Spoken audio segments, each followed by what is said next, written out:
So if you watched my last episode, you'll know that recently myself and Bentlegs went out to Staffordshire to visit a friend of ours called Richard, aka Cosmic Constructs, and we went over to his apartment. We filmed all of the cool models that he makes and documented a bit of his process and that kind of thing, and while we were there I also got given a bunch of cool stuff as well, and one of those things was this big box of not mini cheddars, although that would be awesome. This is a box full of vintage Japanese model kits, a real good variation of Gunpla, some Bilvine stuff, some Gamera models, a real cool mix.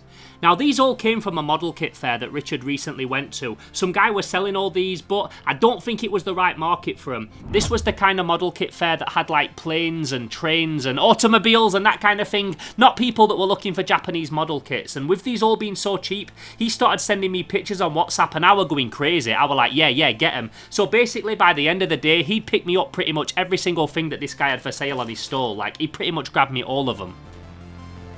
Now as you can see, there's a lot here, there's a lot to go through, but they were so cheap I just couldn't say no. Some of these were reduced to like £2.50, £6, £7 and stuff, and when you're getting them for that price, you've got to take them. Now I'm not going to be able to get through all these anytime soon or anything like that, but I am also determined to not make this person's pile of shame my pile of shame. So what I'm going to do is I'm going to fit together 2 kits from this lot, and although I've got lots of different options, lots of different kits that I could build, I thought for this video I'll just concentrate on the Gundam stuff. These though, these don't fit together necessarily the same as modern kits, so these are not like the ones that you'll find in Hobbycraft, they're not like the ones you'll find on Amazon. I recently did a video talking about how accessible it is now to get Gunpla and Gundam in the UK. It never used to be like that. So these are all from back in the day, in a time when trying to find one of these in England was very hard, and the only way you could get it is from like a specialist retailer, or if you went to Japan. So like just looking at this one in front of me, this is from 1989. I was 1 year old when this thing came out. So this is like old now. Like I recently turned 37. So yeah, this is almost 40 years old. How crazy is that? So what I'm going to do is I'm going to have a good think about which ones I want to put together, because some are harder than others. I've only got a limited amount of time before I get on with my next project. But I'm going to choose 2 and I'm going to make them the subjects of today's video, putting together a couple of like 40-year-old Gunpla model kits and seeing how they stand up next to some new ones.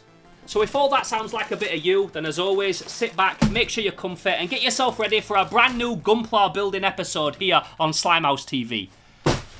Let's do this.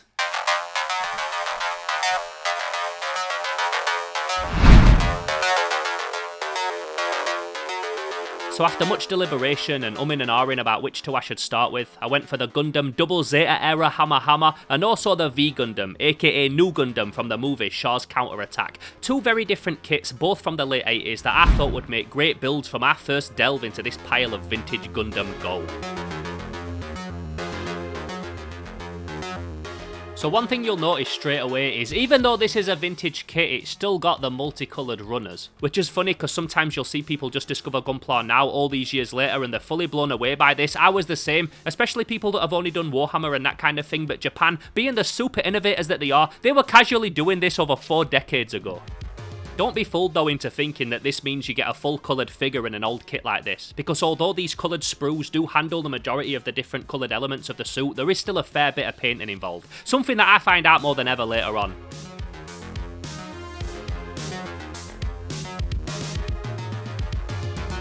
As you can see as well back then, they also had the polycaps. That's these little rubber connectors that come with Gunpla kits, and it's what gives them their articulation. Now these were pretty new at this point. I think it was around the time of Gundam Zeta that these were introduced, so like mid-80s. A super innovative little system and something that they'd continue to use in Gunpla kits and utilise to this very day.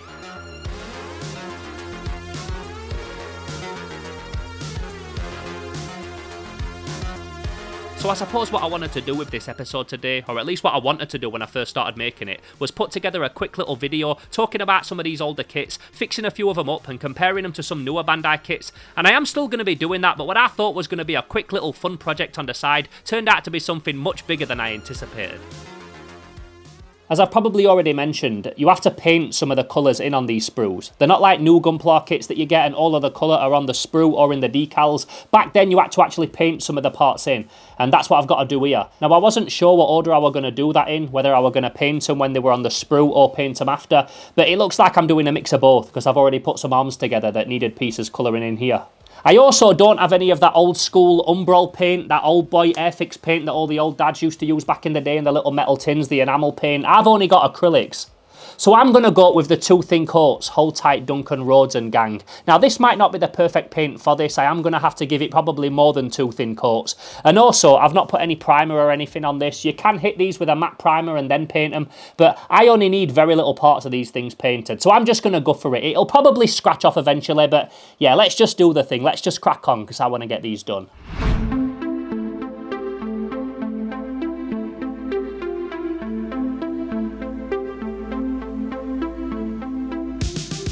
Now the painting on this kit in particular was not too bad. A bit annoying, but not the end of the world. It was just a little bit of dark grey here and there, a little bit of yellow. Its face and its eyes also needed painting, but overall it were just small little areas, and for what it's worth, they really did make the difference. This is also all optional. The little booklet that this guy comes with shows you what it'll look like with or without the paint, but I think you'll probably agree with me that the painted version does just look that little bit better.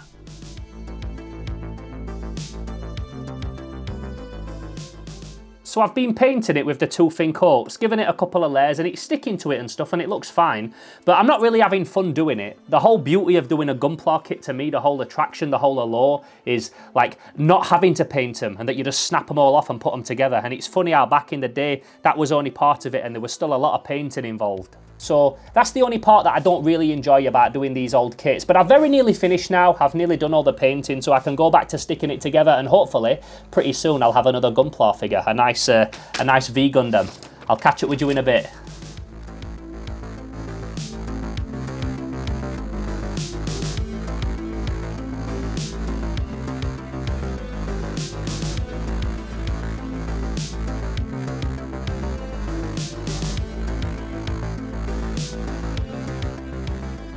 So other than the painting, this set did actually go together very easily, and I think if there wasn't any painting involved, and I also wasn't having to film 100 shots of me putting it together from interesting angles for this video, I would have probably had him completed in the best part of an hour. But like I said, that wasn't the case for both of these kits, and the following day, when I started working on the Hamma-Hamma, my skills as a hobbyist, and also my patience, was put to the test way more than I could have predicted. So next up, I'm going to build the Hamma-Hamma from Gundam ZZ or Gundam Double Zeta, whatever you want to call it. And what I've found from doing one of these old kits for the first time is that they actually click together pretty easy. They're like an entry grade kit, they're pretty simple, but the time it takes to paint them is kind of making this a little bit of a longer process than I expected. So I'm going to try and speed that up for this one.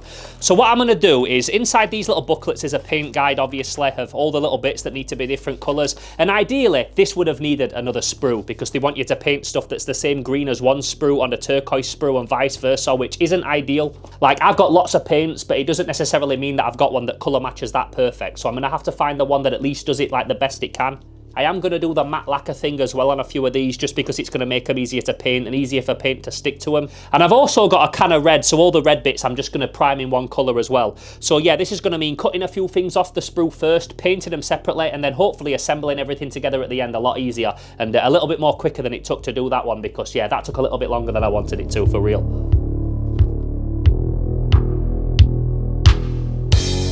So yeah, I wanted to try and speed up the painting process on this one, because there was a lot more that needed filling in on this model, and also a lot of the parts that needed colour were really dark plastic, which is never really good for painting unless you prime it all with a light colour first. And that would be fine if I were painting this whole thing from scratch, but the way that you colour these old kits is you only paint the parts that you need to. The rest of the colour is handled by whatever colour the plastic underneath was moulded in. So I tried to kind of hack my way to the finish line and just speed up the process a little bit. So first of all, I sprayed the whole thing with a clear matte lacquer, and this just allows any paint that I put on it later on to stick to it better.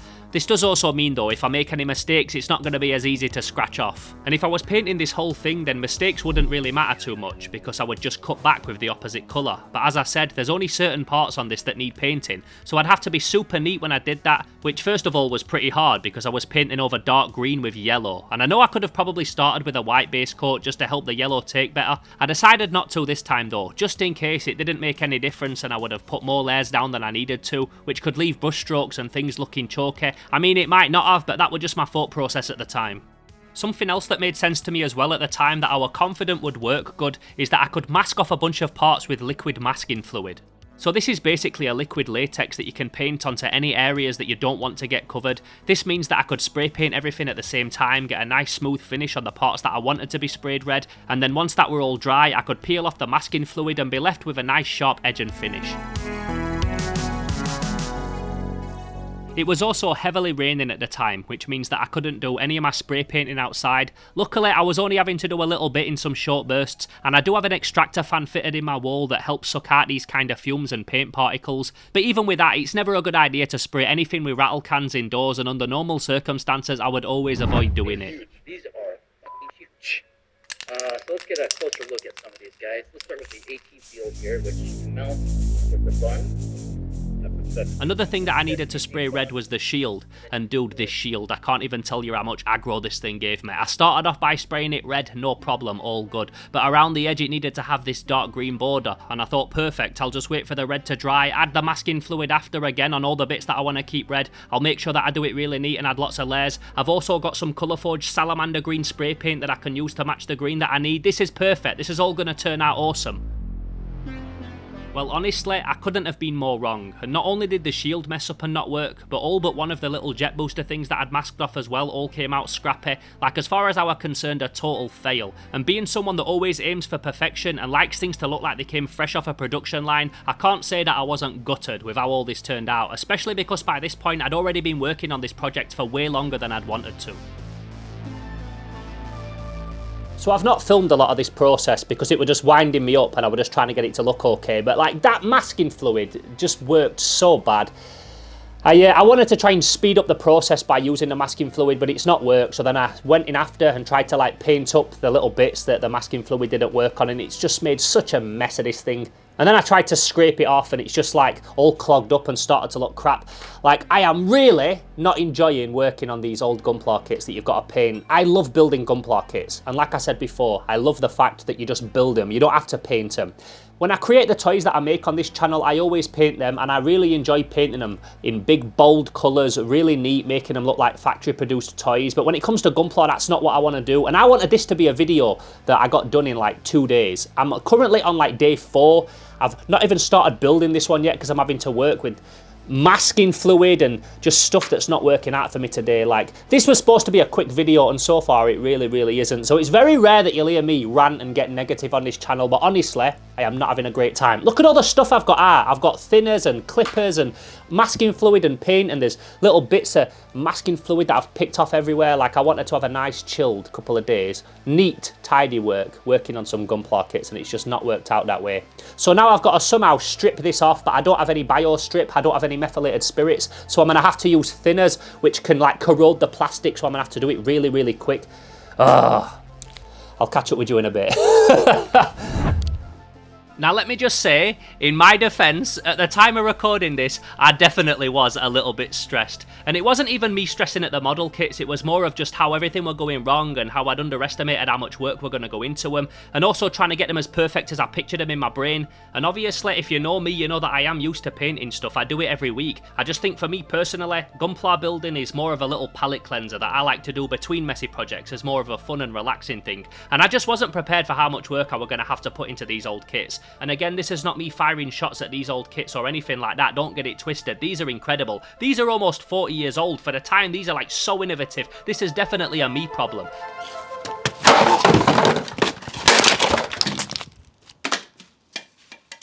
So, after allowing myself a couple of minutes to vent, I came back with a fresh, more positive mind frame, focused now more on just getting the model finished and trying to have fun with it, regardless of how perfect it were going to turn out, because I'd now accepted that it were never going to look as immaculate as I'd originally wanted it to, and that was totally fine.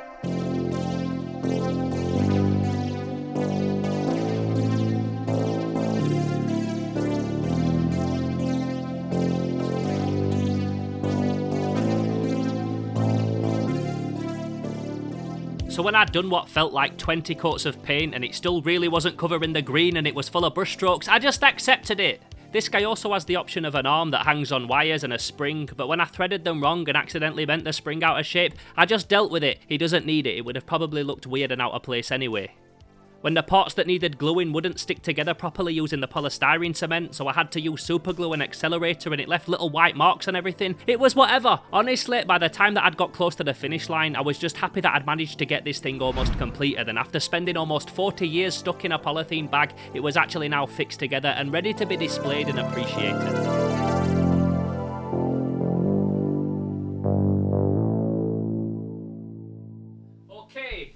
So it's now been a couple of days since I built both of these kits, and I've got to say, even though there were certain areas that tested me a bit with them and they were a bit longer than I wanted them to be, I've now been left with two model kits that I'm very, very happy with. So I'm going to show you the first one, which is Amuro-Ray's mobile suit, his Gundam suit, the new Gundam, aka the V Gundam from the movie Shaw's Counterattack. Now there's a couple of things that surprised me about this figure. First of all, its articulation. Because these are like almost 40 years old, these kits, I were expecting the articulation or like the stance on this one, the pose, to be pretty rigid, pretty basic. But no, it's actually got articulation that's very similar to like a modern day entry grade kit or a high grade kit or something like that. So yeah, quite surprised with the articulation. Not quite as complex as a new figure, but not far off. As you can see off camera as well, I also added his decals and I painted his sword and just did a little bit of touching up and stuff here and there to get it looking nice. I didn't do much panel lining on this thing, panel lining or power lining, whatever you want to call it. I didn't want to do too much, I wanted it to look quite retro. I like the action figure look on these. In recent times I've really been doing like as little panel lining as possible on these model kits, and I like the way that it looks. Just a little bit here and there, no need to do the whole thing, especially when they're old kits like this. So very happy with this kit, can't knock it, a very nice finished article, and obviously the other one that I built was this guy, the old school Hamma-Hamma. And I've got to say, even though this thing stressed me out so much when I was doing it, out of these two kits that I've built, this is by far my favourite. And it's not only my favourite kit that I've built out of these two, it might also be my favourite kit that I've built in recent times. I really love the silhouette of it. When I was putting it together, I weren't quite feeling the fact that it was like a lot more simple.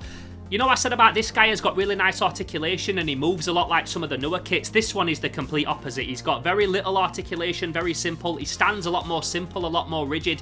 But once I'd clicked his head on him and I looked at the finished thing, I was absolutely gassed with it. I thought he was awesome. He kind of reminded me of like a scaled down Shogun warrior or a Japanese Jumbo Mashinda figure. There was also lots on this that I didn't paint. There were lots of areas of it that were supposed to be turquoise, but I didn't bother painting them and I thought that it might look a bit crap when I'd done it all, but no, it actually looked really, really nice. I like the simplified, stripped down version of the model kit. He's got all these different boosters and stuff that make him look like he's got this like mad samurai armor on or something, but he's also got that insect bug look as well. Honestly, I really love this kit. For how much jip I gave it when I was building it, now the finished article is something that I'm really pleased with. And I know I will have probably already mentioned it, but the fact that these were stuck in plastic for like 37 years, almost 40 years, it really brings me a lot of joy now that they can be like viewed and looked at and appreciated and displayed in all of their glory, the way that they're meant to be, even though they're not perfect, especially this guy. Even though there's like little tiny bits where I wish the glue was a little bit neater and stuff, the overall finished products, I'm really pleased with them. And it also just goes to show that even though there's so many people that are getting into Gunpla now, and it feels like at least in the Western world it's never been more popular, there's been people that's been building these for like 40 years, having to deal with all those little mishaps, all the little imperfections in the kits, and even though they've been refined so much nowadays, and we're now dealing with a product that's gone through years and years of testing to get to the point of the kits that we now buy that are like pretty perfect, it kind of just makes me want to give a big shout out to all the old guard that's been building these for like 4 decades now, because compared to all them, I feel like nowadays we've never had it easier. As a little bit of a refresher as well, I also decided to jump into my own pile of shame and fix up a couple of kits that I had sat waiting to be put together. So these are all high grade kits, they're all modern day kits, so a lot easier to put together than these guys, no glue or paint or anything like that. But the first one that I did was the Rickdom. Now, I always love the Rickdom. I love that it's got like this really cool crucifix looking cross-faced helmet with the Cyclops eye again. And I always love how chunky his feet are as well. The colour scheme, the whole silhouette of this guy, I always thought was really awesome. And by far, one of the coolest looking mobile suits in all of the Zeon army. After him, I also put together this guy, the Ack guy from the original Mobile Gundam Suit series as well. And this was actually a present by my friend Bill Making Stuff. He got me this for my birthday recently, so I had to put this guy together. I've not had him that long, but while I were doing these other ones, I thought I'll get him done. And I always love how this guy looks like a giant crab, but then he's also got like weird teddy bear proportions. And he came with a few different options for his arm, so I went for one of them, like a normal sized missile launcher looking arm, and then this one like an extended claw, like an extendo arm on this side. And the last one that I put together is one that I've been meaning to do for ages, the gun cannon, which is probably my favourite suit from the entire original Gundam series, just because I love how simple it is, yet it's always there repping on the battlefield, even though it's not the most technologically advanced or anything like that. And I love the colour scheme of this guy as well. This kind of looks like an outfit that I might wear, like a full like jogger suit that's all red with some high tops and then a white hat with a red peak on the front. I always love this guy. It looks like he's got the comfiest outfit out of all of the Mobile Gundam suits, if that makes sense. It does to me. Now these three kits I actually put all together in one evening. Like I even put this one together with the cat asleep on my chest at the end of the night, and had a lot of fun doing them. And also the fact that these took a couple of days to do and I got all these three done in one night just shows how easy they are to put together nowadays compared to what they were back then. These are also all supposed to be in the same scale. They're all supposed to be 1/44th scale. But as you can see, these older kits compared to the newer ones are much bigger. So yeah, it would be interesting to know when 1/44th scale actually like became a determined size for all of the Gundam moving forward. So after putting all these together and doing a couple of these older kits, I suppose the question is now, am I going to build any more kits out of that big mini Cheddars box? Am I going to build any more 40-year-old Gunpla kits? Now that I know the brutal truth about them and how difficult they can be to put together. And the answer is absolutely. Obviously now I will just allocate myself more time and give myself more breathing room and not try and do 2 or 3 in a day or anything crazy like that. And I've already been eyeing up the next ones that I want to do as well, so keep a lookout for them because yeah, I've got a couple of really cool ones that I want to do next. So there you have it, my first initial dive into this box of 40-year-old Gundam Gold. The first of many, no doubt, because as you will have seen, there's plenty more to get stuck into. So if there's a particular kit in that haul that you like the look of that you'd like to see me put together in a future video, then let me know down in the comments below and I'll see what I can do. If you're new to the channel, I'm Theo Kane, this is Slimehouse TV. I try and put videos out every single week, and the next one that I've got in store for you is an absolute banger. You might even remember a couple of weeks ago I was experimenting with some new Resi 1 flexible resin that I'd picked up, and I was talking about how I want to try and recreate something that feels like Japanese Safube. Well, I've made a ton more progress on that and I can't wait to share it with you, so if you're looking forward to that one, or if you enjoy videos like this and you haven't already, then please hit that subscribe button and welcome to Slimehouse. I do also have a Patreon if you want to help support videos like this, I'll link that down below. And I just want to say a massive thank you as always to everybody that's taken the time to watch this video today. With all of the other stuff that you could be watching on YouTube, it really does mean a lot that you come back here every single week and watch some Slimehouse TV, and I hope to catch you in the next one. So until then, I'm Theo Kane, this is Slimehouse TV, and I'm gone. Pow!